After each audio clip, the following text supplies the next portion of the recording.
شالہ رضا صاحبہ بات وہ بالکل ٹھیک کہہ رہے ہیں. سیاسی لوگ ہیں, آپ لوگوں نے بات چیت سے ہی مسائل حل کرنے. پہلے حکومت کہتی رہی کہ ہم سے بات کرو, اب جب تحریک انصاف نے ایک کمیٹی بنائی ہے تو حکومت کی طرف سے ان کے اوپر تنقید شروع ہوگی, آلدو کہ آج وہاں پہ ماحول بہتر تھا. آپ کو لگتا ہے کہ یہ بات چیت آگے بڑھے گی؟ اگر نہیں بڑھے گی تو اس میں رکاوٹ کیا ہے؟ اچھا, بحیثیت پاکستان پیپلز پارٹی کی ریپرزینٹیٹیو میں تو ڈائلاگ پر ہی یقین رکھتی ہوں, اور میں سمجھتی ہوں کہ جو پولیٹیکل لیڈر جو ہے اگر اپنے آپ کو سمجھتا اور کہتا ہے اور وہ ڈائلاگ پہ یقین نہ رکھے تو وہ پولیٹیکل نہیں ہے. جہاں تک بات ہے حکومت کی, تو میں یہ کہوں گی کہ آج تو حکومت ہے, لیکن اس سے پہلے جب اپوزیشن میں تھے اور ظاہر ہے کہ نون لیگ بھی اپوزیشن میں تھی, تو اس وقت بھی اپوزیشن کی تمام پارٹیز جو ہیں اور یہ سب ڈائلاگ چاہتی تھیں, چاہے وہ اکنامک جو ہے چارٹر پہ چاہتی ہوں یا کسی اور پہ. تو اس وقت ہمارا مذاق اڑایا جاتا تھا اور کہا جاتا تھا کہ یہ ہم سے این آر او مانگ رہے ہیں, اور اگر کوئی اور خاص موقع پر بھی بات کر لی کہ بھئی یہ ہونا چاہیے تو پتہ نہیں کون سے ابو بچاؤ اور سب بات ہوتی تھی, جبکہ اس میں اس کا نام نہیں ہوتا تھا. اور اس وقت واقعی لیڈر نکالو مہم چل رہی ہے, لیکن میں یہ سمجھتی ہوں کہ اس وقت بھی حکومت کسی وقت بھی پیچھے نہیں ہٹی, اس کے باوجود کہ وہ اس رویے کو جانتی ہے کہ یہ اگر 80% ہدف بھی حاصل کر لیں گے, جیسے کہ شاہ محمود قریشی نے الیکشن کے وقت کہا تھا پی ڈی ایم گورنمنٹ میں, تو پھر بھی بانی پی ٹی آئی جو ہیں وہ سبوٹیج کر دیں گے. اور یہی ہوا ہے, چاہے آپ نے کسی وقت بھی دیکھا ہو. حد تو یہ ہے کہ 26 نومبر کو جیٹ بھیجا گیا, بیرسٹر سیف کو بلایا گیا. بیرسٹر گوہر جو تھے وہ اڈیالہ کے چکر لگا رہے تھے, انہوں نے بیرسٹر گوہر کو تو کہہ دیا کہ اوکے جو حکومت نے سجیسٹ کیا ہے, اس کے باوجود کہ نہ ہم نے انفارم کیا نہ ان سے اجازت مانگی, قانون ہونے کے باوجود آپ جو ہیں وہ سنگجانی میں بیٹھ جائیں. لیکن بشرا بی بی سے کہا نہیں, اور کہا کہ بشرا بی بی صحیح کہہ رہی تھی. ویسے حکومت آپ کو اعتماد میں لیتی ہے ان سارے معاملات پہ؟ ایک منٹ دیکھیں, میں ایک بات کہنا چاہتی ہوں. اب یہ کہتے ہیں کہ کمیٹی بنا دی, وہ سارا پروسیس مجھے ریپیٹ کرنے کی ضرورت نہیں ہے کہ کس سے ڈائلاگ کرنا چاہتے تھے, کیا چاہتے تھے, کیا ڈیمانڈ تھی. اب کہتے ہیں کسی سے بھی کر لیں, لیکن وہ کمیٹی آپ نے بنا دی, پہلے 5 رکنی پھر 7 رکنی. بھائی وہ کمیٹی کہے تو کہ بات کرنی ہے, اسمبلی میں آ کے 4 گھنٹے بیٹھتے ہیں, 50 منٹ اسپیچ کرتے ہیں, انٹل انلیس وہ نہیں کہیں گے ہوا میں کھڑے ہو جائیں گورنمنٹ کے آ جاؤ کمیٹی. جبکہ آج جو بات کی ہے اس کو میں گواہ ہوں. پارلیمانی پارٹی کی مطلب پارلیمنٹری ایڈوائزری کمیٹی کی میں بھی ممبر ہوں, اور اس میں وہاں پہ آلریڈی بنی ہوئی ہے ایک کمیٹی, پارلیمانی کمیٹی, جس کو ہیڈ کرتے ہیں خورشید شاہ, جس میں تمام پارٹی کے لوگ ہیں. اس میں بھی اسپیکر صاحب نے کہا کہ بے شک آپ لوگ مذاکرات کا کسی طرح جو ہے آغاز کریں, لیکن آپ ادھر بھی بات رکھیں, ادھر بھی شروع کریں. تو ان کو ہر قسم کی آفر دی گئی ہے. اور میں یہ بھی کہنا چاہتی ہوں کہ انہوں نے یہ تک کہا کہ جب کوئی اس طرح کے اقدامات ہوتے ہیں تو آپ جو سمجھتے ہیں کہ رانا ثناء اللہ بڑے سخت مزاج ہیں اور اس طرح کی باتیں, ان تک کو تشویش ہوتی ہے.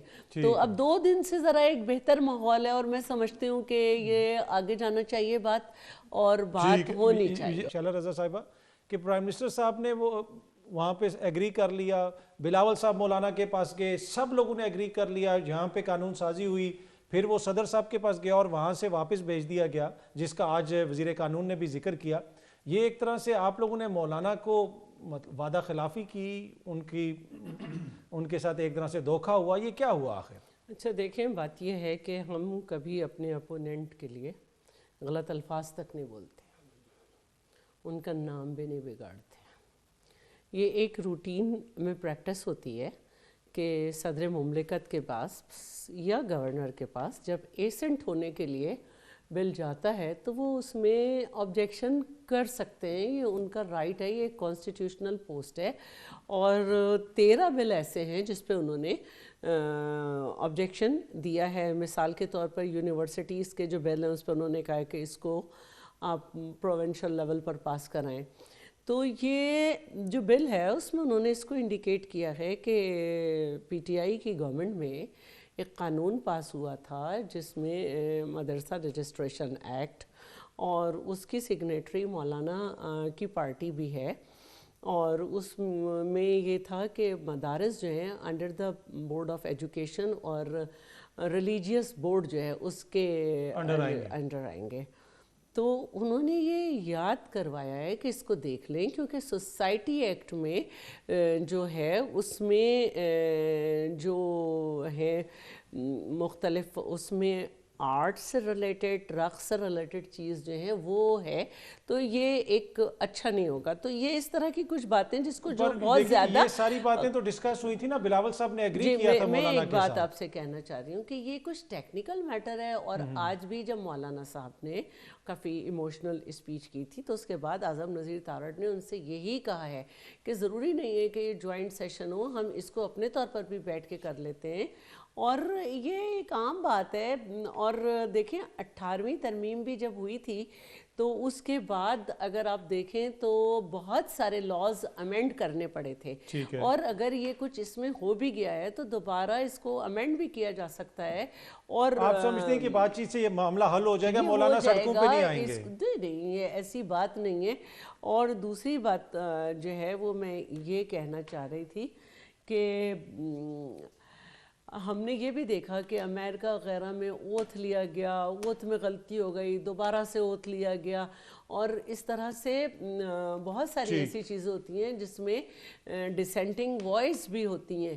18ویں ترمیم بھی جب پاس ہوئی تھی اس میں کچھ ڈسینٹنگ وائس بھی تھیں جو اس میں لگا دی گئی تھیں. تو اگر ایسی کوئی بات ہوئی جس سے گورنمنٹ یہ سمجھے کہ نہیں صدر صاحب کی بات انہیں نہیں ماننی ہے تو جوائنٹ سیشن سے بھی ہو سکتا ہے. تو یہ ٹیکنیکل میٹرز ہیں, یہ اس میں کسی کے ساتھ وہ نہیں ہے. اور دوسرے میں پہلے ایک بات رہ گئی تھی, دیکھیں اگر لنڈن میں کوئی 6-7 فیملیز کے کچھ نوجوان آ کر یا 40-50 لوگ آ کر مظاہرہ کر دیتے ہیں تو وہ اپنی محبت میں لیڈرشپ کی پی ٹی آئی کے اپنی فیملی کو پیسے دینا نہیں بند کریں گے. ٹھیک ہے, یہ انہوں نے تو 50 لاکھ نوکریاں دی نہیں ہیں. ٹھیک ہے, کہ ان کے کچھ لوگ ہو جائیں. تو یہ میں کہنے والی ہوں کہ یہ تھوڑا سا جو بات چیت ہے اس میں صرف کمیٹی تو بنائی جا رہی ہے, لیکن کمیٹی کو یہ نہیں کہا جا رہا کہ آپ لوگ اپروچ کریں. وہ اس لیے ہے کہ ڈیلے کرنا چاہتے ہیں خود بات چیت کو, کیونکہ اگر یہ ڈائیلاگ کسی نتیجے پہ نہیں پہنچ سکے تو جو نافرمانی کی کال ہے اس میں پارٹی میں نافرمانی ہو جائے گی. اچھا چلیں یہ دیکھتے ہیں ہوتی ہے. شوکت یوسف زئی کی سب سے پہلے جو ہے وائس لیک ہوئی تھی کہ امیر گنڈا پور کی بات کیوں نہیں مانی گئی, ادھر کیوں گئے ادھر کیوں گئے. اصل بات یہ ہے کہ گولی چلی یا نہیں چلی, لیڈرشپ, ایک منٹ, لیڈرشپ کہاں تھی؟ وہ ہاسپٹل کیوں نہیں پہنچی, وہ اس نے لاشیں کیوں نہیں اٹھائیں؟ 18 اکتوبر سے تو بڑا سانحہ نہیں تھا نا, لیکن یہ اٹھا ہی نہیں سکتے تھے کیونکہ اگر یہ لاشیں اٹھانے والے ہوتے, گولیوں سے نفرت کرنے والے ہوتے تو پارا چنان جو لہو لہو ہو گیا تھا اسے چھوڑ کے یہاں چڑھائی نہ کرتے. ٹھیک ہے, جہاں 278 لاشیں رکھ دی جائیں, اتنی بڑی مورچری کدھر ہے جس وقت لاشیں گئی, خون کدھر گیا؟ چلا جائے نا دنیا سے تو یہ انسانیت کا قتل ہوتا ہے. مجھے آپ بتائیں کہ اگر جو لوگ یہ کہتے ہیں کہ دنیا سے چلے گئے, ان کے وارثوں کے پاس گئے, ان سے ملے, ان کے کوئی وارث آئے, دیکھیں یہ لاشوں پہ سیاست کرنا چاہتے ہیں. کتنے گن شاٹ کے زخمی ہیں, یہ چاہتے ہی یہی ہیں. اور M N A M P کھڑے ہوں, بشرا بی بی بھاگ گئی, گنڈا پور بھاگ گیا, بی بی سی نے رپورٹ کیا, الجزیرہ نے رپورٹ کیا, ہم یہاں پہ ہمارا آفس بالکل ساتھ ہے, ہم نے گولیاں چلنے کی آواز سنی. تو یہ انہوں نے چلائی نا. آپ نے کچھ رپورٹ کیا کہ جو گاڑیوں کے شیشے ٹوٹے ہوئے تھے اس میں کتنے خول گولیوں کے ملے, درختوں پہ کتنے ملے, یا صبح ڈی چوک پہ کہاں کہاں سے خون دھویا گیا, کچرا بھرا پڑا تھا. میں پی آئی اے کے ٹکٹ کے لیے گئی تھی.